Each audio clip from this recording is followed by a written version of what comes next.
Hey everybody, welcome to the video. So we're breaking down the 10-game MLB DFS slate for today on Draftkings, and actually I guess it's a 9-game slate because the Yankees and Orioles game will not be scored over on Draftkings, or at least that's what the big message says on Draftkings when you open up the MLB portion of the app.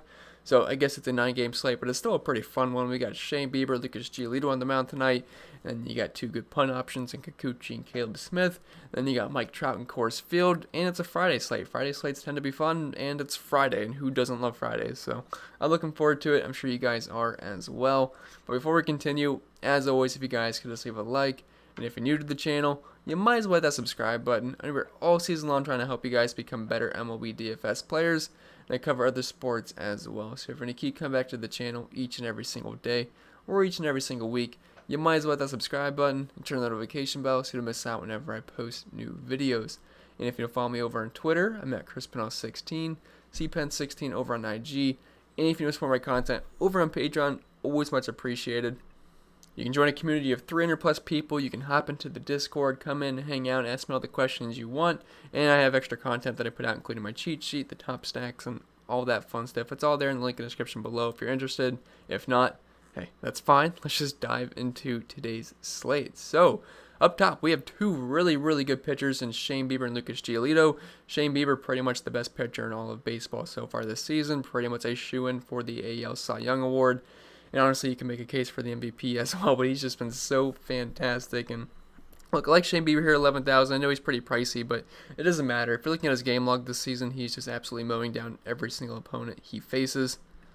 And yes, I know I'm an Indians fan, so I might be a little bit biased towards Shane Bieber, but I don't understand how you can't be biased towards Shane Bieber. He has just been so good this season. There's really like no flaw against him. He's been great versus lefties, great versus righties. I mean, like last couple of seasons before this, you could have said, yeah, he gives up maybe a little bit to the lefties, but this season, this woba to lefties is only, 167? He's striking out over 40% of the lefties that he's facing. And if you're looking at the overall numbers this year, he's got a shiny 1.25 ERA with a 1.72 xFIP, so he's not even getting lucky either. He's pretty much just right on par with his ERA, a 43% K rate, a 6% walk rate, only a 30% hard contact rate, and 0.62 home runs per 9 innings. I would say the matchup versus the Twins is something I would dream about, but like he's been great versus them in 2 starts this season. If you're looking at back all the way back to July 30th, he had 46 fantasy points versus the Twins, striking out 13. And then on August 25th, he had 29.3 fantasy points, striking out 10. He's been over 100 pitches in all but 3 of his starts this season, and when he didn't go over 100, his lowest was 97, and he's had so many double-digit K games so far this season, and I just don't see why he's not going to continue being the best pitcher in baseball. He's also 7-0 in the season. I don't really use wins at all in statistic, but every time he starts, he tends to pick up a win, so it's also another added 4 points over on DraftKings. So yeah, I know the price tag's pretty hefty, but look, he's fantastic. It would not surprise me if he drops another 30-point fantasy game, if not more. And if you want to use him with a cheap pitcher, it's not that hard to fit him in because 11,000 paired with a 6K pitcher is really not that much for pitching. It's only $17,000, which is kind of a sweet spot for pitching. And I want to mention, I think there's a couple of ways you can go for your pitchers tonight. I think you could either double spend up for Shane Bieber and Giolito because there's plenty of value bats on this slate. You could go the more traditional route using Shane Bieber or Giolito paired with one of the cheaper options, and that's kind of give you a more balanced lineup. Or if you want a YOLO punt pitcher today and load up on Coors Field with Blackmon, Story, Arenado, Trout, all those guys, you could go the Kikuchi, Kayla Smith route and just hope they're serviceable and then load up on your bats and hope Coors Field gets like 20, 30 runs, which is also a viable way to go. Probably not the way you want to go in cash games, but because I think in cash you definitely want one of the 2 aces, if not both. But anyway, I think I kind of got off into a tangent there, but yeah, I mean, love Shane Bieber. He's obviously a fine option. Giolito, 10,500. I like him a lot. I'm going to give the edge to Shane Bieber, even though the matchup is slightly worse versus the Twins, but he's just been so dominant this season. I'm going to give him the edge. He's only $500 more expensive. But Giolito finds himself in a pretty good matchup here versus Detroit. And Giolito's coming in hot as well. If we're looking at his past 4 games, he scored 43 DraftKings points, 59 versus Pittsburgh when he threw the no-hitter, then 20 versus Minnie, and then 26 in his last start versus KC. And he actually scored 43 DraftKings points versus the same exact Detroit team on August 20th. And he's really only had 2 bad starts this season. He scored -5 points in his first start, then 7.3 points versus St. Louis. But besides that, his worst game is 20 DraftKings points. And we know he's got ace level stuff. He's a fantastic pitcher. He's not quite on Shane Bieber's level, but he's pretty darn close to it. He's got great stuff, a 35% K rate on the season, a 2.96 xFIP. Hard contact rates at 38%, but less than a home run per 9 innings, and he's fine versus lefties and versus righties. And if you're looking at the Tigers' splits versus righties, they definitely have more power versus right-handed pitching this season than they did last year, but the strikeouts are definitely there at 28.6%, 7% walk rate, and just kind of weak numbers overall. Like I said, the power is up there at 180 ISO, but there should be a lot of strikeouts to be had for Lucas Giolito, and I think he's an excellent option here. 7 strikeouts in Vegas. I think he could certainly go over that. Very heavy favorite, 71% chance for the win, and only 3.4 runs for the Detroit Tigers. So love both of the aces. I think you could end up playing both in the same lineup if you have enough value in the offense today, which I think you do. But I understand if you want more Coors Field bats and going with one of these guys and then pairing up with the cheaper pitchers, probably the more viable way to go. But I don't hate going double spend up if you think they can both score 40 DraftKings points, which they certainly can. Then going down to our SP2s, we have Yusei Kikuchi here at 6,200. Now, I wouldn't say I love him, but I like the price tag, and Arizona has kind of struggled versus lefties in terms of power so far this season. Like, if we're looking at their splits versus lefties, they're not striking out a ton, only 19%, but they only have a 6% walk rate, less than 100 ISO. I mean, this is one of the weakest teams versus lefties, or just in general in the league. 230 batting average and only a 67 WRC plus. They've been very weak versus lefties this season. Now, I know they kind of got the Kershaw on his last start, and obviously Kershaw is a much better pitcher than Kikuchi, but I like the price tag. And on the season, Kikuchi's been a pretty solid pitcher. I mean, his ERA is above 5, but his xFIP's nearly 2 runs lower at only 3.09. A 27% K rate, which is up from previous seasons. We've also got an uptick in velocity with Kikuchi as well, a very high ground ball rate, over 50%, and just about a half a home run per 9 innings as well, so he's not really giving up too much power, and like I said, the Diamondbacks don't have really much power at all versus lefties this season. Now, I wouldn't say pitching in Arizona is a pitcher's dream by any means, but I like the price tag and also like the matchup, so Kikuchi's fine. You know, it would not surprise me if Arizona ends up having a pretty high team total on the slate, but I mean, I think Kikuchi should be okay. I think most of that would probably come from the bullpen, so I think he's fine at SP2 today. Then Kayla Smith, 5,900. He is making his return from COVID. It's been about a month, and I was looking at DraftKings and also looking at some other sites as well, and it said he threw 70 pitches in an intra-squad game in his last time he's actually worked his arm. So that's good enough for me. If he can get anywhere from like 70 to 80, maybe 90 pitchers if we're stretching it, that's fine at 5,900. And I like using lefties versus Seattle this season. They've been a pretty weak team versus lefties. And you can look at these numbers here, but he really hasn't done anything to put too much stock into this in the slightest. Caleb Smith, in general, is a guy that gives up a lot of fly balls and a lot of power, but he's got a decent K rate as well. But if you're looking at the Seattle Mariners splits versus lefties, 27.5% K rate, only a 186 team batting average, a 63 WRC plus, and a 259 WOBA. So I think he's perfectly fine at this price tag. Could it be a little bit risky since he hasn't pitched in about a month? Sure, but the price kind of makes up for it. I think he's better than a 5,900 pitcher, and it's an above average matchup as well. So definitely pairing one of these guys up with one of the aces, and if you want to go double YOLO punt with the cheap pitching options today, you're going to pretty much fit in whatever bat you want. And if Coors Field happens to go nutty, you're going to be looking pretty good as long as these guys don't get blown up. So I think it's pretty interesting what you could do at pitcher today. But I think we'll move on to the bats now. And there's quite a few bats I like on this slate. I'm going to start up top here with Jacob Stallings at 3,000. Is there a couple of good spend-up options at catcher? Sure, but if I'm going to spend up for some of the aces on the slate, I'm probably not going to look to break the bank at catcher, especially with Coors Field being an option. Like you got Trout, Blackman, super expensive, Story, Arenado. So I want to break the bank at catcher today. Probably going to end up spending down. But Jacob Stallings going up against the lefty and Chris Bieber here, or Bubich. I've not yet learned to say his name yet, so I do apologize. But the lefty on the Royals, he's got some decent splits versus lefties this season. Really no power whatsoever, but looking at the numbers, a 381 batting average, over a 20% walk rate, 181 WRC plus. He's making contact, and that's really all I can ask for at 3,000 from a catcher, so I think he's fine. Anthony Bamboom at 2,700. This is cheap Coors Field exposure, and I certainly love the Angels and the Rockies on this slate. The Angels draw the tougher matchup here versus German Marquez, but if you're going to use anybody versus him, I prefer lefties.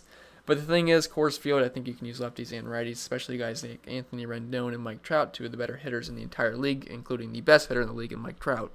So, sorry to cut the video really quick, but anyway, Anthony Bamboom, we're talking about him. He's got some decent power versus right-handed pitching. If we're looking at his splits, a 250 ISO, over a 400 WOBA, and 190 WRC plus, and over a 300 batting average this season with an almost a 20% walk rate. And I've always preferred lefties here versus Marquez. The strikeout rate's going to dip versus lefties. The WOBA is going to go up. The power is going to go up. You can still use the righties here, Nathan Rendon and Mike Trout, because, it's Mike Trout, so I don't really care who the matchup is, and we're in Coors Field. And I wouldn't say Marquez has been exactly super sharp this season. There's definitely been some games where he gets blown up, especially in Coors Field. So Ben Boone with that price tag is certainly fine. Carson Kelly, 2,300. I do like Kikuchi, but if you just want a cheap catching option, you could go with Carson Kelly here. He's got some decent pop versus lefties with over a 200 ISO. That's pretty much the only nice thing I can say about Carson Kelly so far this season. Really just hasn't been that great of a year for him, but at 2,300, he's fine. And going down to first base, we have Matt Olson here at 5,000. So looks like Garcia is going to be the opener, but then Jordan Lyles is going to follow, and Jordan Lyles is just not that great of a pitcher, and I wouldn't say Garcia is that great either. But I do like some of the A's here, and Matt Olson. He's a guy that's got power to either side of the plate. 333 to lefties and 242 to righties. But overall, I do prefer him versus righties, although he's only got a 172 batting average to right-handed pitching this season, but a near 20% walk rate. And Jordan Lyles is just not very good. And I have to imagine the Athletics are probably going to have a total of over 5, which it's not out yet, but probably going to be over 5, maybe 5.5 versus Jordan Lyles and Luis Garcia. Then Shohei Ohtani, 4,400. I'd pretty much imagine he's going to be the most popular play in the entire slate. He is just simply kind of underpriced for the most part. You get a lefty here versus Germán Marquez. And Shohei Ohtani's certainly got some power versus right-handed pitching. And we're in Coors Field, and he's only 4,400. So I expect him to probably be the most high-owned player on the slate, maybe. I'm recording this at 12 in the morning. If I look dead tired, that's why. I did some NFL content today. I wrote a NASCAR article. I'm pretty tired, so I'm kind of struggling to stay awake here. But I like to record the night prior, then put it on a schedule to upload. But yeah, I like Ohtani here over a 200 ISO to righties, and I like lefties better versus Marquez anyway. And he's going to be in the thumbnail of this video with Mike Trout, so definitely like Shohei Ohtani. I think there's probably a 100% chance he makes my lineup tomorrow. He's also eligible in the outfield as well, giving him dual position eligibility. Then Hunter Dozier, who's also eligible in the outfield, 3,800. He's been crushing lefties this season, and Steven Brault's just not a very good pitcher for the most part. But if you're looking at Dozier's splits versus lefties this season, a 600 ISO, an 856 WOBA, 466 WRC plus, a 140 slugging, and 800 batting average. Obviously, if you give a bigger sample size, those numbers will go down, but hey, he's still crushing lefties, and Steven Brault's a guy that will struggle with right-handed pitching. And if you're looking at splits, a nearly 200 ISO to them, a 15% walk rate, and only a 16% K rate. So Hunter Dozier, he's fine. I don't mind a little Royal stack on this slate. They're fairly priced. And then going down to another Royals bat, he is absolutely free and should be hitting around the cleanup position. Right now, I could be batting fourth, but either way, he should be around there. And at the bare minimum price tag, he's fine. He's got some decent power versus lefties as well this season. A 40% K rate, but a 476 ISO, a 207 WRC plus, and an 810 slugging, and a 333 batting average. So So McBroom at the absolute bare minimum price tag, he is totally fine. And if you're using the double aces, he's one of those guys that you could certainly throw in to get some value in your lineup to allow you to get a little bit more flexibility with your bats. So don't mind that price tag there at all. Going down to second base, he's also eligible at first, but Tommy La Stella, 4,600. Just a real elite contact hitter. If you're looking at his numbers versus lefties, he's only got a 6% strikeout rate, and versus righties, a 6.25% strikeout rate. So he's making contact, and definitely don't mind him here in your 300 batting average to righties, a 147 WRC plus, decent power, high WOBA. Jordan Lyles just not a very good pitcher, so don't mind La Stella in the slightest leading off for the Athletics. Then with Merrifield, 4,500. He's been cold for quite a stretch. I was looking at his game log. Now, he had a really decent game recently, but outside of that, he's been pretty cold. But I like him versus lefties, and he's only 4,500 over a 230 ISO versus lefties, over a 300 batting average, only a 6% K rate. I think he's totally a fine option if you want to stack up some Royals. And I thought their implied team total was going to be north of 5 today. I really did. It's at 4.71 now. That might creep up a little bit towards game time, but certainly don't mind the righties here versus Steven Brault. Then Ryan McMahon, 3,900. He's okay. I like the Rockies. They have the highest team total on the slate going up against Griffin Canning, which Canning's not the worst pitcher in the world, but he's not someone I'm going to be too scared of now. I think my dog's barking. Well, I just checked. He's not. Might be the neighbor dog. But anyway, Ryan McMahon, he's just a cheap part of the Rockies offense, which is going to be one of the top plays on the entire slate with the highest team total as well. So don't mind him, but he's never really an exciting play for the most part. Going down to third base, we have Nolan Aronado, 5,600. If you got the money for him, just plug him in because I like all the Rockies. We're in Coors Field, and he's obviously a fine option here over a 200 ISO to righties this year. Now, I always prefer him better versus lefties. The power's up, the batting average is up, and pretty much everything's up. But still, he's only striking out 9% of the time versus righties this season. He's making plenty of contact, but the batting average is still a pretty low 228. But it's Nolan Aronado in course field. I really don't think I have to go too in-depth there why he's a good play. Then Anthony Rendon, 4,900. I thought he'd be a little bit more expensive. Now, I get it because it's a righty-on-righty matchup here versus Marquez, but Anthony Rendon's one of the better hitters in the entire league, and if you're looking at his numbers versus righties this season, only a 15% K rate, a 171 WRC plus, over a 300 batting average, over a 400 WOBA, over a 200 ISO. So if you're stacking up the Angels, or if you're just playing a bunch of Coors bats, I don't mind Anthony Rendon. I'd have to imagine he's going to come in at lower ownership than Nolan Aronado. Sorry, I apologize. Like I said, I'm very tired, so hopefully I'm not slurring my words too much. But Rendon, he's a fine play. He's an elite hitter, and we're in obviously the best park for hitting. Then Maikel Franco, 3,500. Looking at his splits versus lefties this season, he's actually been a bit better versus the righties in terms of power, but he's hitting for a higher batting average versus lefties with a 400 batting average and only 11% K rate compared to, only 226 batting average to righties and a 17% K rate. So, like Franco here, and I actually think the Royals are a pretty decent cheap stack on this slate. Like, if you're going double aces, you could throw in a Royal stack and then probably pair them up with some of the Rockies guys or even the Angels. So, I don't actually hate that idea in tournaments. I obviously haven't made lineups yet because it's only 1 a.m. the day prior, or the morning of, I guess. So I've actually made zero attempt at making lineups, but I could see that working out as a potential way to go in GPPs. And then going down to shortstop, we have Trevor Story, 5,800. He is by far the best play at this position, so I think for the most part, you're trying to fit in Trevor Story.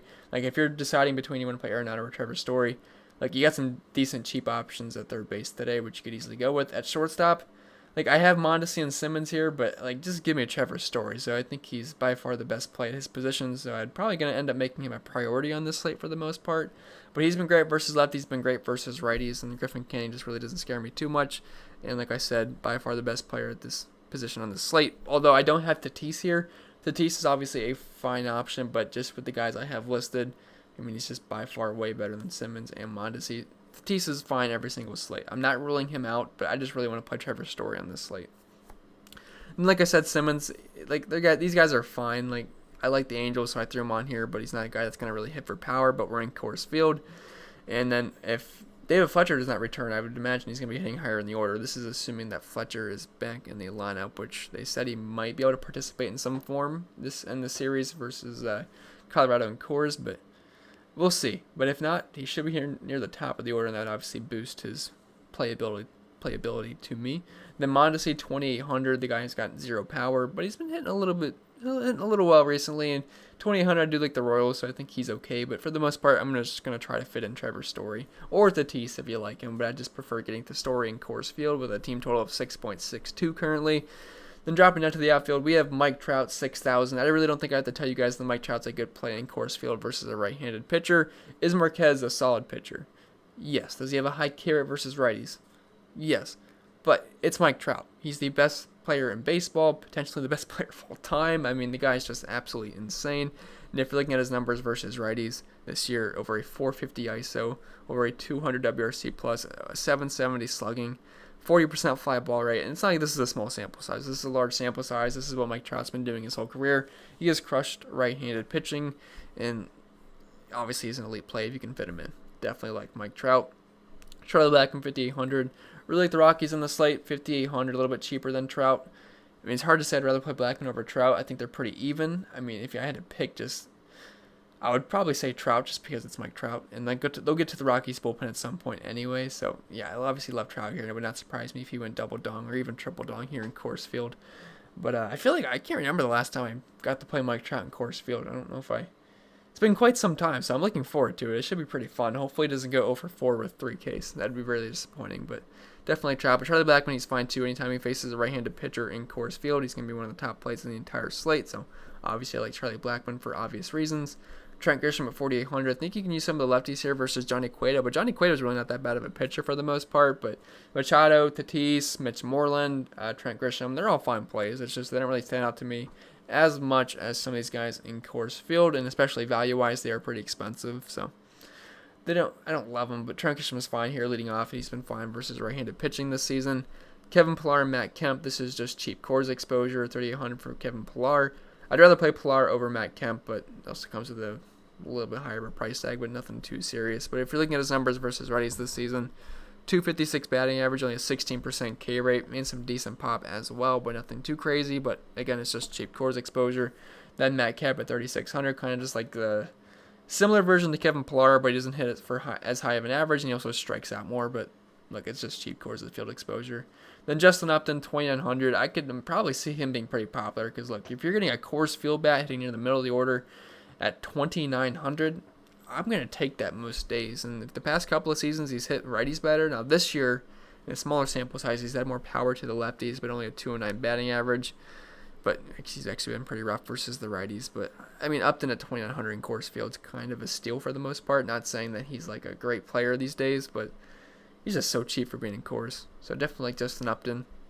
Avisel Garcia, 2,700. Some decent numbers here versus lefties. So far this season, a 333 batting average versus them, a 474 on base percentage, 171 WRC plus, and a 233 ISO versus lefty leading off here at only 2,700. John Lester is not a guy to be scared of these days, and he's just not that great of a pitcher. So Avisel Garcia at 2,700 is going to grade out pretty well here. Matt Thaiss? I've honestly never heard his name being said before, but as long as he's in the lineup, hitting near the top of the order, even if he's hitting lower in the order, he's fine. But if he's going to hit near the top of the order again, like he has been recently at 2,700 in Coors Field, cheap lefty here versus Marquez, I think that's fine. Really don't have much splits to look at this season, so I'm not going to put too much stock into that. But he's okay. I think he's a fine option just as a cheap piece in Coors. Then Tim LeCastro at 2,500. Like I said, I do like Kikuchi, but he's dirt cheap here at 2,500 facing a lefty. And he's got some wheels too, so you always have that stolen base upside as well. But that's pretty much going to be it for the video, guys. I hope it was helpful. If it was, make sure you leave a like. If you're new to the channel, you might as well hit that subscribe button. That's the thing I do in the intro. I was just going to say, you might as well hit that subscribe button. I do appreciate it. It really does help me out. Something like that. You guys get it. Probably most of you have checked out by now anyway. So hope you guys enjoy your Friday. Leave a like on the video if you haven't already. Check me out on Patreon. Check out the NFL content. Check out the NASCAR content. All that good stuff. I'm going to go to bed. I am super tired. And I'll see you guys in the next video.